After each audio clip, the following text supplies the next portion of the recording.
This is a world ruled by the strongest swordsmen and wizards. Right now, there is a massive war going on, as the Demon Queen has challenged all races. The Demon Queen has managed to defeat all races except the human race. But humanity has been defeated. Thus, the strongest Demon Queen, Elizabeth, became the only ruler of the world. Meanwhile, in the capital of the human race, a human monk warns Elizabeth that a hero will appear who will save all of humanity and defeat Elizabeth once and for all. He is kicked by the Prince of Humanity, viz. Malfoy, who tells him to be quiet and prepares to kill him. But Elizabeth herself appears and tells Malfoy to stop. She asks her human judge about the future and her overthrow and tells him to tell him more, or else she will make him feel agony worse than death. Barlow explains that there is a hero who can retrieve the legendary sword, and it will mean the end of demon rule. This stone is the same stone that was inserted into the stone platform in the main hall. Elizabeth wonders if the story is true. She decides to wait for the hero in her throne room. Meanwhile, a year of Elizabeth's reign passes, and then a second, third quarter, and finally the reign is now 15 years old. Paul's absolute message of the Demon Queen. All the old and unequal rules between the frames were abolished, and everyone was able to live together as equals. There were no more conflicts. Everyone could live and develop in peace, and soon the continent of Valor entered a period of unprecedented prosperity. An alliance against the legendary heroes appeared, which strongly opposed the arrival of the so-called heroes, fearing that the fragile peace would be destroyed. Meanwhile, in Elizabeth's castle, a council of all the races, elves, dwarves, humans, demons, and orcs, gathers in the style of the human race. Elizabeth inquires about a legendary hero, and all report that they have found no such thing.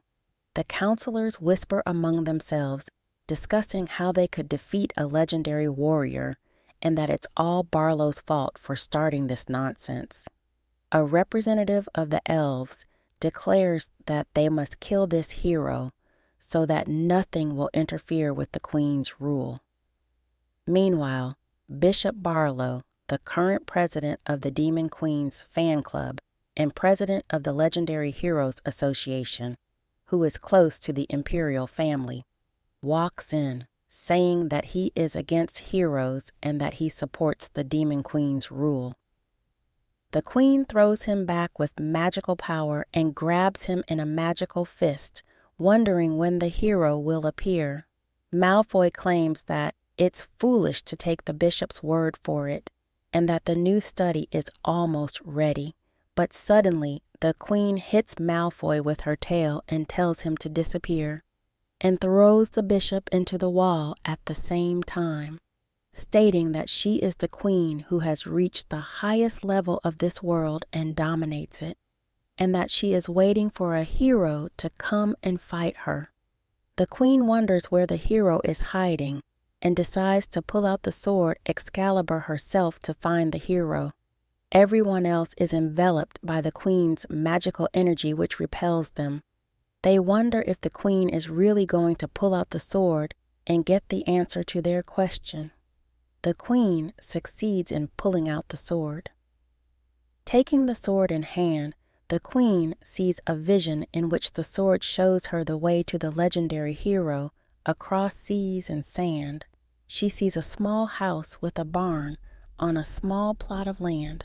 The Queen finally sees where he is hiding and triggers teleportation. Meanwhile, in the newcomer village, the main character is farming. His name is Le Ping, and he used to be an ordinary office worker living a boring life. He had no interest in anime or gaming. His only joy in life was watching videos on his way to work. While watching the usual videos, Le Ping dreams of growing vegetables and cooking delicious food. His thought comes true, and he finds himself in a medieval world. Under the guidance of a system for beginners, he gradually learns survival skills. And despite all the dangers, he decides to stay here. His body is much healthier than when he worked in the office. The system notifies the protagonist that his goal is to be trained, to fulfill all the conditions, to leave the village of newcomers and go on a real adventure. But the protagonist refuses to leave the village because he is happy here.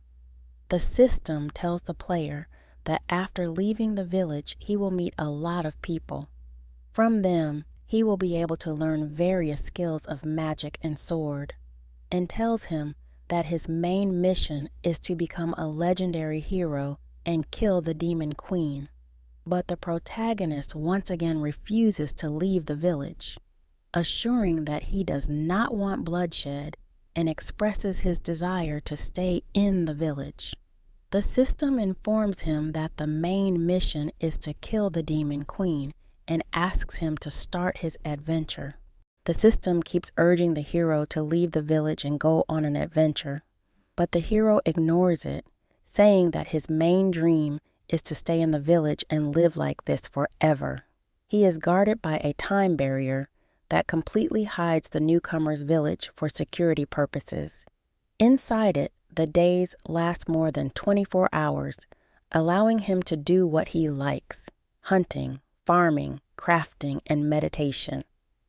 By trading points earned for quests, he built his perfect farmhouse, until one day, the system suddenly broke down and disappeared.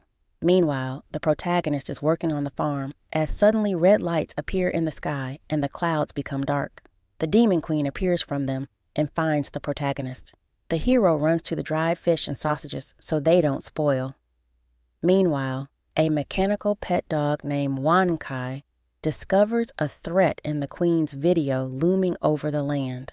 The queen decides to test the hero's strength and launches a magic sword. The sword falls right into his hands, and the protagonist wonders how it got right into his hands. The queen is not happy that the sword recognized him as its master and wonders if he can hide his true power. The queen casts an abyss attack spell and attacks. The protagonist decides to surrender and heads for the house, remembering that the system said that the hero's meeting with the queen was inevitable. The hero turns back to take one last look at the world and enters his house. The queen finds this outrageous, as in his face, she saw a mockery of herself. Meanwhile, the dog analyzes her attack and goes into battle mode and launches missiles to counterattack. The queen mockingly says that the hero is only relying on a high-level magical device with consciousness and doesn't dare to go out himself. She unleashes apocalypse magic, but this time the dog manages to cancel her attack. The queen makes another attack, launching a large quantum ball which disappears in the same second. She can't believe her eyes, as her divine magic was destroyed by this dog. The queen goes down to the dog and starts a fight with it, using her higher demonic form. The protagonist falls asleep in his bed preparing to die, as he suddenly discovers that he is still alive. He wonders if the demon queen is still outside waiting for him and decides to check. As he suddenly sees the queen taking the cyborg dog by the head in his last breath and breaking it, the queen heads towards the protagonist to kill him, but the MC resists, insisting on talking first. Suddenly, she collapses from exhaustion, and all the fabric that was demonic magic disappears, leaving her unclothed. The next day, the queen wakes up handcuffed and wearing only a t-shirt on her bed. She realizes she has lost and wonders why the hero did not kill but tied her hands to demonstrate her power. She claims she underestimated him. Lepin enters the room with food and offers to talk to her. In Elizabeth's eyes, it looked like he was mocking her by underestimating her strength. And to survive, she will have to follow all his orders. However, these are just her thoughts, and the hero uncuffs her. The queen realizes that she is not in an advantageous position and decides to listen to him. Le Ping explains to the readers why he didn't kill the queen but spared her. In this world of swords and magic, it's only natural for her as a demon queen to have the skill of resurrection, and if he can convince her that he is not a threat, he will stay alive.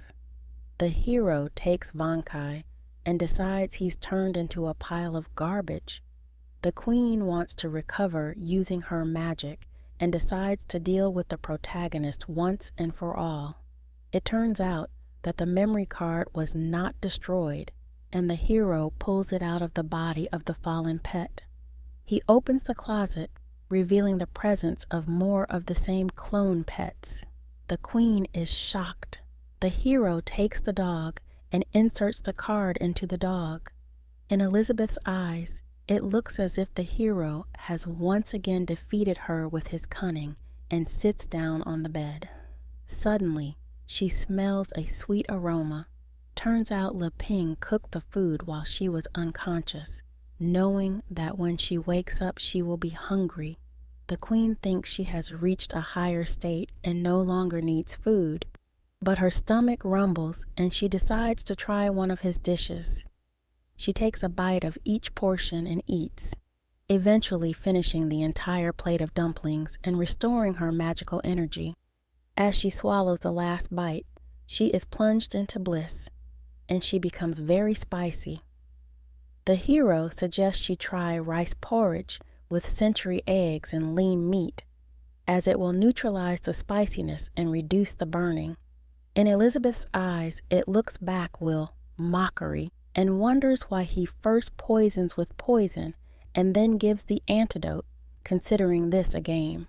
She tastes the porridge and is transformed in her thoughts, as if she has gone to heaven, where she no longer cares about world domination or power struggles, thus reaching a new level. Under the influence of the food prepared by Le Ping, the queen's power has increased, and she decides to ask him what he wants. Le Ping claims that he wants to find out how the demon queen and the heroes can exist. The queen decides to accept his terms, but only if these experiments will give her strength. She demands that everything delicious be served on the table. A year passes. Since the demon queen invaded here and destroyed the barrier, time here has quickly synchronized with the time of the outside world, and the village is now completely open to wild animals. But because of the queen's presence, they dare not approach. Meanwhile, the queen calls for Le Ping. Over the year, the queen has gained a lot of weight and gotten fat. Le Ping prepares dinner and calls the queen to the table.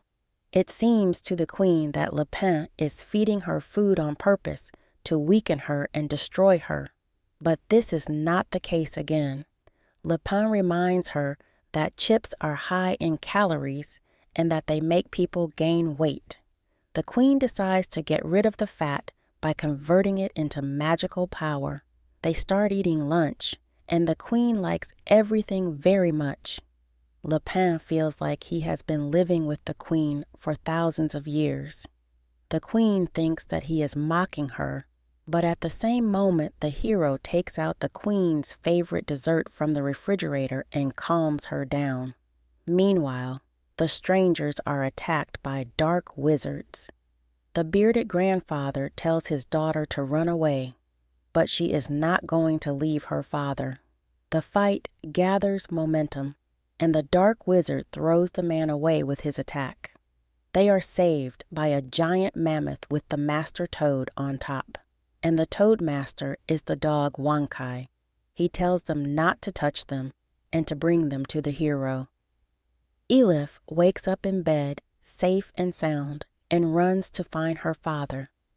She finds her father in good health, surrounded by the protagonist, the queen, and his dog.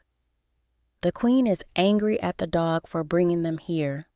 The queen doesn't like their presence and says she came here first and tells them to leave quickly.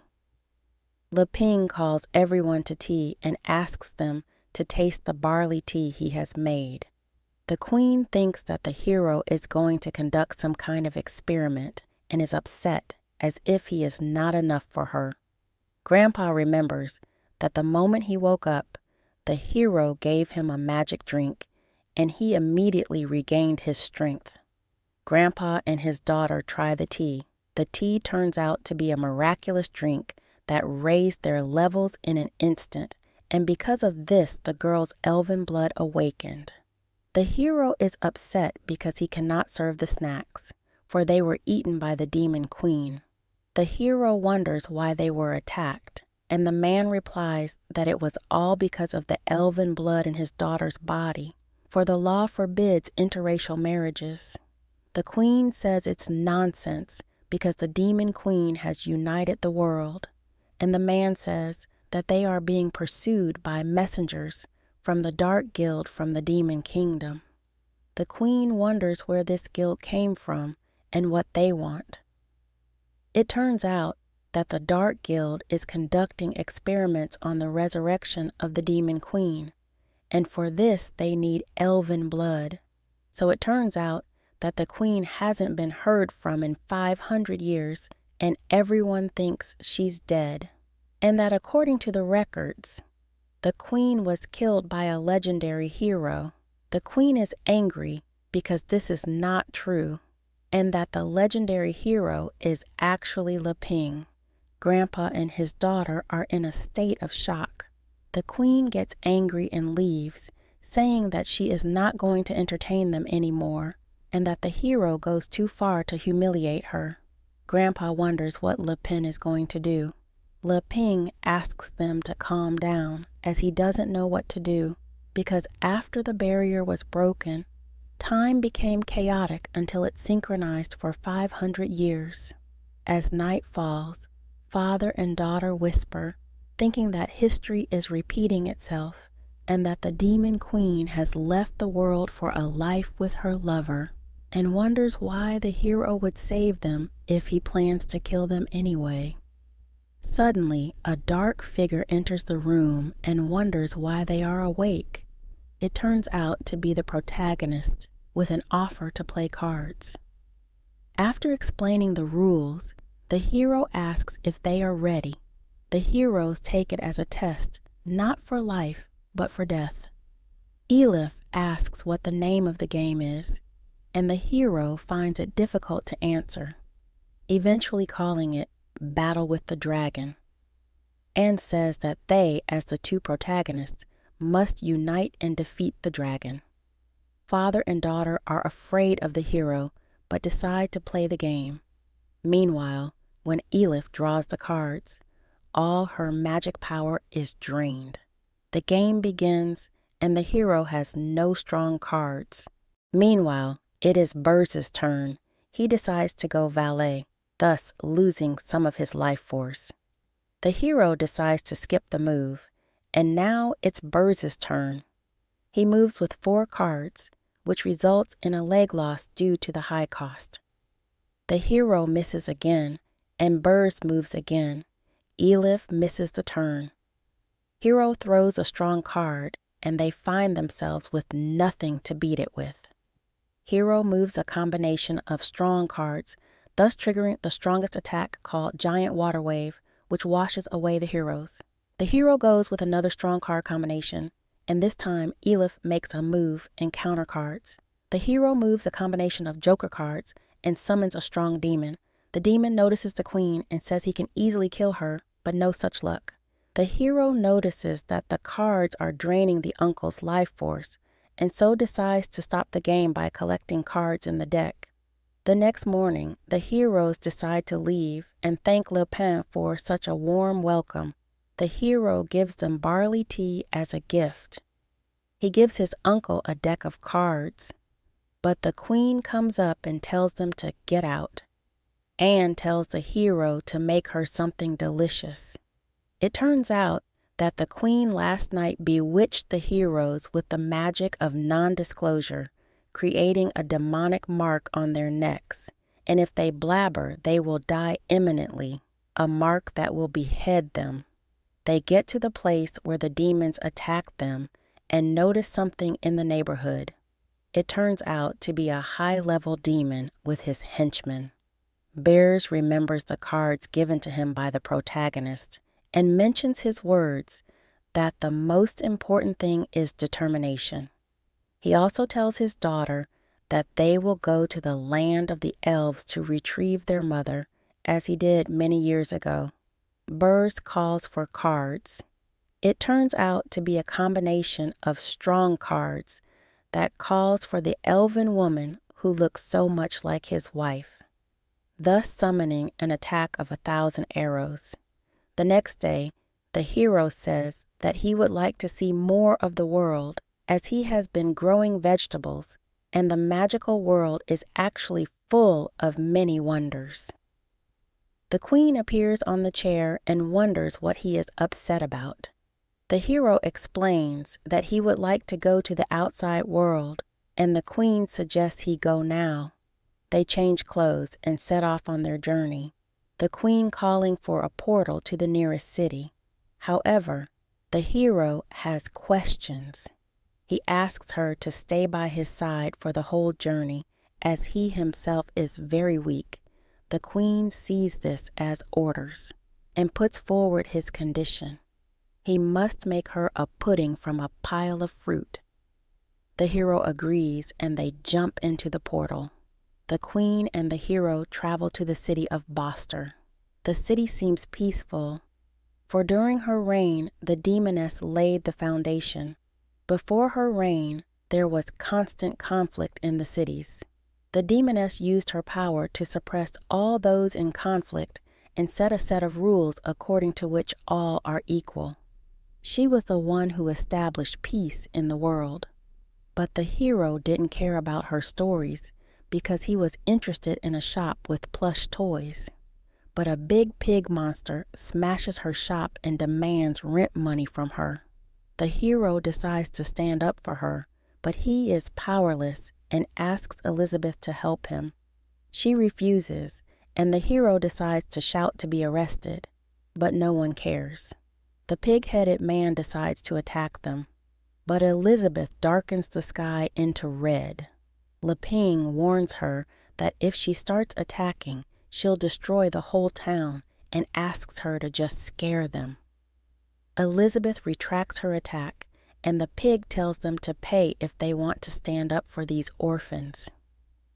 The protagonist asks Elizabeth for money, but she doesn't have any money either. Suddenly, a centaur named Sagittarius comes to the rescue. He throws the money to the pig and tells him to get out. The orphan thanks everyone for their help, and Leping offers the knight fruit. The centaur refuses, but asks them for a favor. Together, they enter the pub and head for the room. They arrive. The knight opens the door and is greeted by a bewitching beauty, his wife. The queen is angry that he's wasting her time. The centaur wives are angry. Gasha is annoyed by Elizabeth's behavior, and a conflict arises. Elizabeth says that this is the queen's character and asks if she has a problem with it.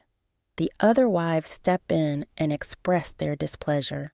Leping immediately gives the queen a pudding to calm her down, and the queen gladly accepts it. Next, the centaur asks the hero and queen to go with them to the dungeon for treasure. Anya explains that dungeons are places where ancient people hid their treasures. The centaur also explains that it takes 8 people to go to the dungeon, and there are already 8 of them. The orphan girl asks not to go because she knows it will be dangerous, but the centaur assures her that she does not need to fight, but only to be present, and that her reward will be several tens of thousands of gold coins.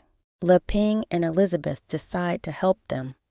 One of the wives pulls out a crystal ball, and Shaji explains to everyone that this crystal ball will measure magical power just by putting a hand on it.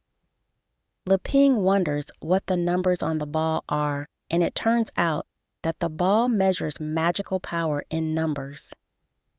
Shaji says that he is a 4-star spirit level holder. and his wives are 4- or 5-star archmages. And since they're going to cooperate, everyone should get to know each other better. The first to get a hand in is an orphan girl named Anya. Her level turns out to be only 300. The protagonist also decides to try, and with all confidence puts his hand on the ball, but it shows a total 0. Shaji is surprised, as even masters of the arts have higher levels. Elizabeth places her hand, and the crystal ball begins to shimmer furiously. However, if everyone finds out that Elizabeth is the demon queen, many questions will arise, causing a huge conflict. Elizabeth decides to play along, and the level shows the same level as the centaur.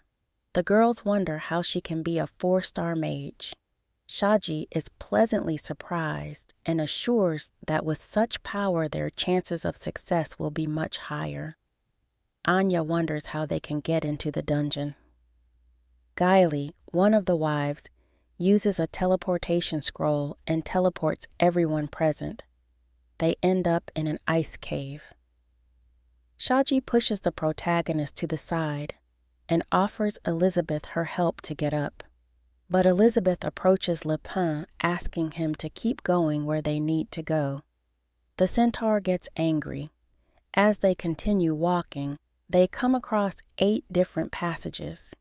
One of the wives asks if they should split up to find the entrance, but the centaur assures them that there is no need and tells Gaili to use his skill of finding the right path called magic net, which allows them to instantly find the shortest path to the treasure.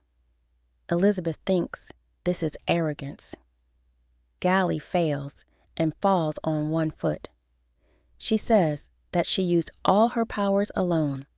The maze has no edge, and that she used all her powers to discover but found nothing.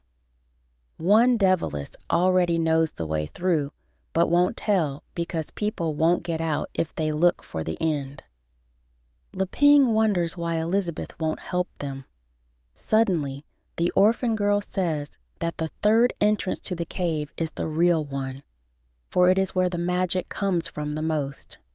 One of the wives rebels and says that the right way is through the last one, but Orphan does not agree and shows her toy, which went through this entrance and was torn apart. The heroes decide to go their separate ways, and Elizabeth and the protagonist go to the entrance. One of the centaur's wives asks if she should make a clone to get the information. The centaur replies that it is not necessary and that Elizabeth's past holds many secrets. Everyone else decides to follow them. The heroes run into a lot of monsters. One of the wives holds the demoness guilty as she chose this monster-infested path. But Elizabeth replies that Gaili should feel where the most magic is, since she is a mage. But at that moment, a centaur appears and asks everyone to calm down and drink an elven potion to recover. The heroes set up a dock. Lupin wants to taste the elven potion since he's never used it before, and that maybe it's the one that will inspire him. An elf named Gloria taunts Elizabeth, saying that such a strong demoness doesn't need the potion. The demoness does not react and gives the potion to Lupin. The protagonist tries it and is disappointed, to which Gloria gets angry and Elizabeth decides to pour the potion out. The protagonist pulls out fruit from his backpack grown by himself and shares it with the others. At first, they underestimate the fruit, and some even throw them away. But those who have tasted are in for an incredible treat. They're transported to a world of pleasure where they party and sing songs. They are taken by surprise by others, and the characters are brought back to reality. Suddenly, the heroes notice that their magic levels are gradually increasing. Elizabeth thinks that Lupin knows they are going to die, and so he raised their levels beforehand so that this game can continue. The centaur asks Lupin what the origin of this fruit is that he gave them. Lupin explains that he grew them with a hybrid method. Only in this world can he use such a productive method. The others decide to eat the fruit too, but the fruit turns out to be rotten. Anya notices that there has been a synchronization and explains that special treasures must be used under special conditions. Suddenly, one of the wives gets angry and tells the girl not to pretend to know what she doesn't know, and that she saw Elizabeth eating the same banana with her own eyes, demanding an explanation. The centaur asks the protagonist to share the fruit, but Elizabeth snatches the bag and says she's going to eat the contents a little later. Leping apologizes, and the centaur asks him and Elizabeth to go ahead, and he and his wives to join later. The wives suggest that he steal the fruit, but the centaur says that the time is not yet right, and explains that ordinary people would not just carry something of value. And he suspects that Elizabeth is not just a princess from some tribe. The kingdom of Aristotle has offered a huge reward for information about the missing princess, and the centaur finds out that it is her, and if he can make Elizabeth his wife, he'll get more than magic fruit. He decides to use his secret weapon, namely the spell of enchantment with which he has won all his wives.